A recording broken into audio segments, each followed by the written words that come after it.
definitely think that there could be some changes to the partner program that would be beneficial, but these are not the ones. Especially scunging under people who have been good partners for years. That is even the unkindest cut of all. Et tu, Brute. Now, on one of the videos I saw, a guy said that YouTube should have made it like tiers. Tiers of, not make such a big, huge break and a huge gap between the little people and the bigger people. Should have made tiers of, like so many, these many subscribers, you get this, those many, you get that, For somehow have it sort of tiered so people wouldn't have so far to go, wouldn't have so far to reach. And that would be one way they could have done a better job. And another thing about these ads, I see a lot of advertisers that I don't like. Advertisers I would not want associated with my channel either. So I think that's something they need to think about. They need to think about matching advertisers with creators. Because like I said, there's definitely creators that don't fit the advertisers' standards, but there are advertisers who don't come up to my standards either. And I don't like my videos promoting stuff that I'm not comfortable with. So I think there definitely needs to be some changes in the ads program.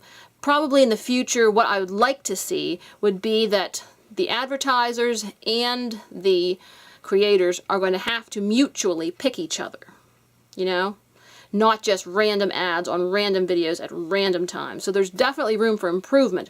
And I think that, only 10,000 views for the lifetime of your channel is a little low. But what they have done is gone to the other extreme and made things really difficult for those starting out and those who have been with it a while and just grow slowly.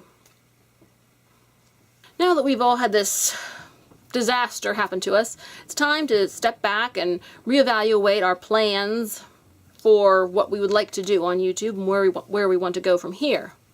Now, is this a career for you, or is this just something for fun? If it's just for fun, it probably won't impact you as much. I mean, sure, you'd like to make money, but, it's not as big of a deal. But those of us who are trying to make it into a second job or into a full-time career, we're going to have to work harder to earn that money. And I believe we're going to have to all troop over to Patreon and PayPal, get our Patreon pages set up and our PayPal buttons on our website. And we need to start creating products. We need to advertise our own products. You could do designs on sites like Zazzle or Cafe Press and then promote them on your videos. That's, you're not going to get a real high return from those print-on-demand sites, but if that's a way you'd like to go with some merchandise, that would be a way to earn a little bit. And we just need to think of ways and products to sell to make up for that money. And on some creators, they say that you can actually make more money trying to raise funds on your own than you can from AdSense, which I wouldn't be surprised if that's true. But I have heard that it's really hard for some small YouTubers to get on Patreon, unless you have several thousand subscribers.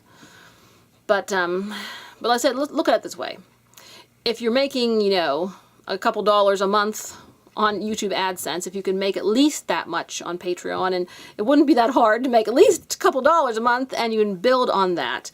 So I think if we step up our game, we can make up that income with raising our own support and our own products, and ultimately that'll be a more sustainable business model for us in the future. Because you see, we'll own our own products, we own our, basically our Patreon, our patrons, and YouTube cannot take those away from us. However, YouTube eventually is going to realize that they are the biggest loser, because instead of earning ad revenue from all of us little guys, we are going to be making bigger bucks off YouTube. And I don't think they're going to like that eventually. But, so I wouldn't be surprised if at some point they start putting ads on our videos anyway, just so they can get money, if we're making money offline. Because, like for instance, like Hulu, they used to have free stuff, and then you would be ad-free if you buy a subscription. And then now, I did buy a subscription this year to watch a particular show, and now you buy a subscription and you get a whole pile of ads anyway. So I would not be surprised if YouTube would do that to us someday. Put ads on just for themselves to earn money, because we're earning ours offline. But like we said, we know that YouTube has stabbed us in the back before, and it will do that. So we need to be prepared to diversify our income streams and do things offline and especially off-site.